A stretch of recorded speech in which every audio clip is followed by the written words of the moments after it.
Hey guys, what's up? Man, it's like 7 o'clock right now, 7:30 I think, and there's crickets because I'm not going anywhere. My car's not starting. I was at the gym, was there for about an hour. It started, I drove and I got a text from somebody. So I kind of pulled over, checked out turned it off, and, I had a long response and tried to turn on my car and nothing. Nothing. I mean, I've tried like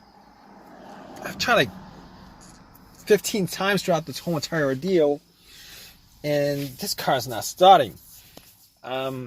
Everything works. I mean, the lights on my dash, everything's lighting up. My radio works. So I'm getting power. Essentially, is what I'm saying. I'm getting power. Blower motor works. I'm getting power. But this car is not cranking. This car is not cranking. I originally I thought maybe my battery's low. Maybe my battery's low. So I went out, had my headlights on. I went out because I could see my headlights because it's kind of dark right now. I could see my headlights, and my headlights are good from from inside the car. So, but just in case, I went out. I checked out, just to see what the headlights are dim or not, and the headlights are full brightness. I'm like, okay, it's probably not the battery then, because it's full brightness, it's probably not the battery. But I'm not 100% certain. So I went and I fetched my jumper, my battery pack, my jumper pack that I got from Walmart. And it should work on this car. Anyway, I hooked it up, tried jumping a couple of times. Nothing. I mean, I did try to get somebody to help me out, but I'm like at this apartment complex. There's nobody around. And I'm like 99% sure that my battery's not the problem, considering it's lighting up pretty good, and, my jumper pack is at like 75%. So, probably not the battery. But I did get the battery changed out about a year ago, so it's probably not the battery. I don't think I think I can rule out the battery at this point. I think. I mean, it'd be great if I could get somebody to jump my car for me, but I don't think I'm gonna be able to do that considering the way it's parked right now. I'm actually parked. There's a car in front of me, but whatever. So over the last 40 minutes, I'm like trying to figure out what the problem is. So I don't think it's the battery. Didn't think it was the battery. I was thinking maybe it was the alternator, but my car wasn't on. I shut my car off, trying to turn my car on, but the car's, it's normally, I've had my alternator die out on me, and normally it's when my engine is on, at least my engine is on, and the car's running, and it just starts losing power and it just dies out. But if it was the alternator, I think when I put my battery pack on it, I should be able to just start up the car. It'll run as long as it's, connected to the battery pack. But once I take it off, the car should die out on me. But that's not the case, because I'm not actually getting a crank at all. I'm not even hearing like a weak crank. So I can rule out the battery at this point and the alternator, because I've got 75% of my battery pack in. And even if it was too weak to start up the car, I should be able to just hear like a soft, weak crank, which I'm not hearing at all. I'm not hearing any of that stuff. So I'm thinking to myself, those aren't the issues. I'm pretty sure those aren't the issues. So I'm thinking to myself.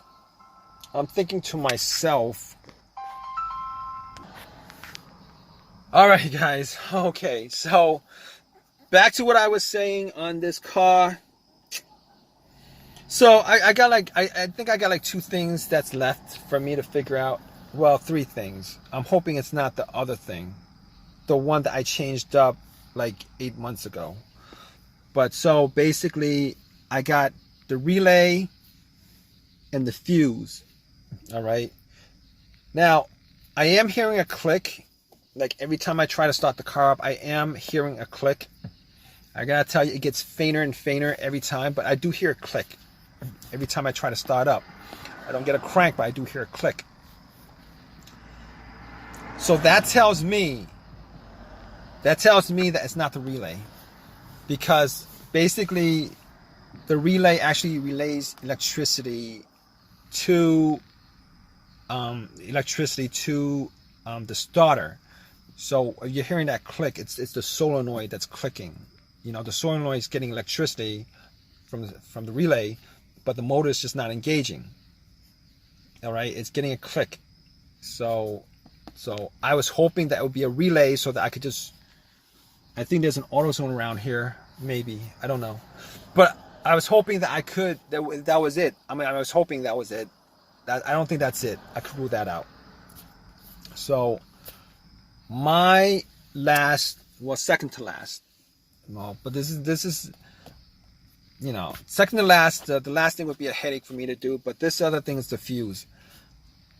Could it be the fuse that's causing this issue? So I've had problems with I've had issues, blown fuses where my car wouldn't start. I've had those situations come up like a couple of times, twice actually.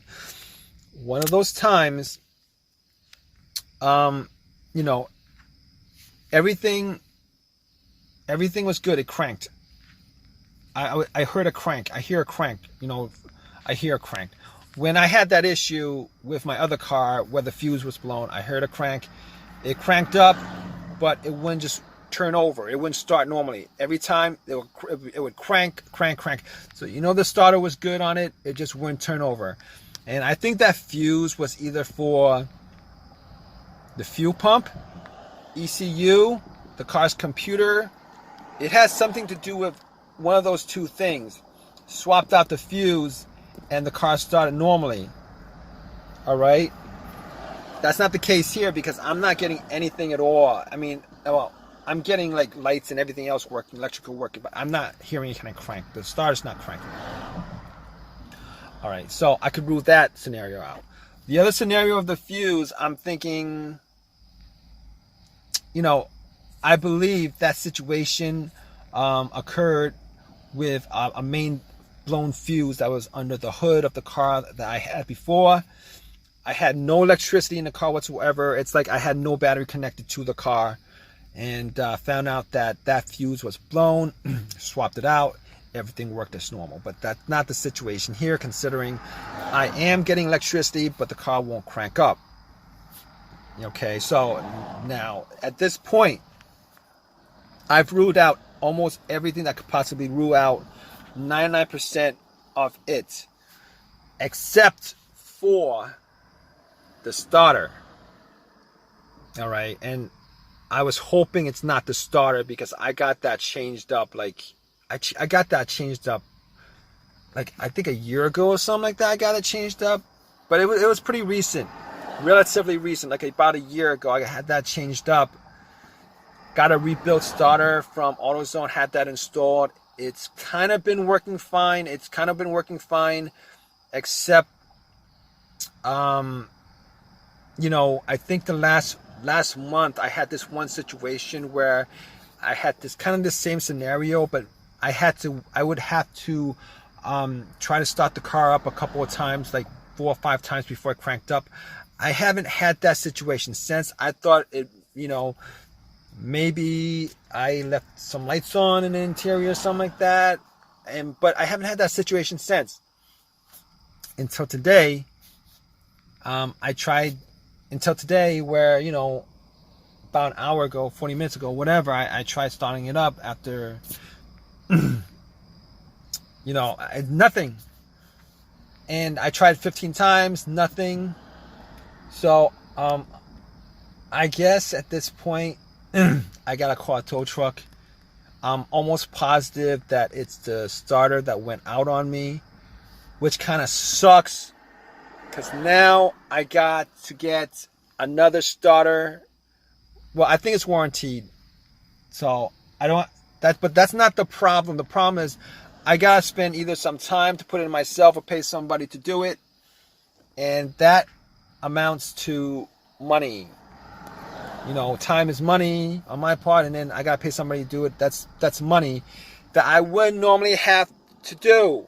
I think that's the situation with this car at this point, and I would be really, really disappointed if that was the case. I mean, it wouldn't be the worst situation in the world with a car, but considering I changed the starter out about a year ago, this would be a bad situation because a starter job's gonna run me at least over $100.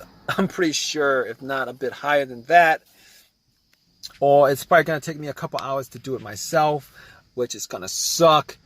I'm gonna call AAA. That's not gonna cost me anything, but I would rather not use AAA. I would rather not use that up, you know, that trip up for this kind of situation where a starter should last quite a while.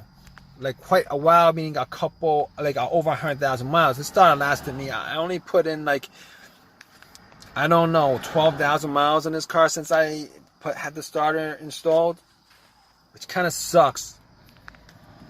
But I'm gonna call AAA right now because I've tried everything I could possibly try. I don't think I'll be able to get somebody to help me jump this car, so that's not gonna work. So at this point, I'm gonna have to call AAA and have them help me tow this car. So I mean, I would prefer to have somebody, you know, jump me just to make sure that it's not 100% the battery, but I'm pretty sure it's not the battery at this point, but I'll keep you guys updated. Alright guys, so it was what you guys thought it was. It was what I thought it was, which was the starter. Really, really sucks. It really, really sucks because I had to I did this myself. I had to take the starter out, you know, go to AutoZone, have it replaced. I had a few words with them about it. It was warranted, so I got another one for free. It was rebuilt. I mean, for me to get a brand new one, I had to shell out like close to $300 for it, which I didn't want to do. Got another rebuilt one. If I had the choice, I probably would not be putting this rebuilt starter in, but I have no choice. My other option would be to call AutoZone to get it on eBay. That's gonna take at least a couple of days at best, and I don't have time to waste with this. So went to AutoZone, you know, exchanged the starter, put it in, because I did a bunch of tests on the starter. What I did was I bumped it a couple of times when I got home, had a long crowbar, was able to actually get to it before I actually swapped it out. You know, try to jump it, didn't work.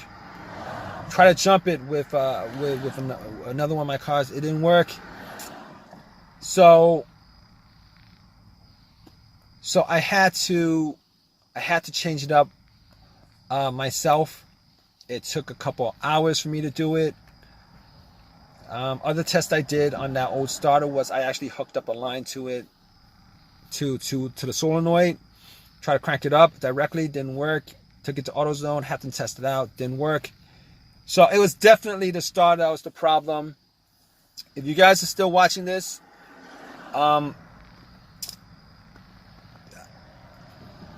if I can tell you guys anything about rebuilt stuff, rebuilt starters, rebuilt alternators, it's this. All right, you're always taking your chances. Well, you're taking your chances with everything, but you're taking more of a chance. Considering when they replace the starter, what they do is, when they rebuild the starter, what they do is they rebuild it with new parts, but only the parts that are broken. They don't do a whole replacement of every single thing on that starter, or every single important thing on that starter. So you can have like one part that's broken, maybe a wire or whatever on that starter that's broken, and like the rest of the 99% of that starter, it's got whatever mileage it had on it, after, before it broke down on you. So there's a good chance that that starter is going to fail, something else is going to fail on you fairly, you know, it's gonna something. You're taking more of a chance. You guys know what I mean by that, all right? But I'm glad this whole scenario is over. I'm hoping this starter lasts me a lot longer. Crossing my fingers, because I don't want to be, doing this job again when I'm taking out the starter, putting it back. I don't want to be doing that again, until like over 100,000 miles from now on this car. Because it really, getting another free starter, I don't really care for that. I really don't, because that's not the point. The point is I'm actually putting in time or money to change up a part that should last me over 100,000 miles, and it didn't. It sucks. So, but if you guys have any comments, please leave me a comment. Please subscribe. Please give me a thumbs up. All right, guys? Take care.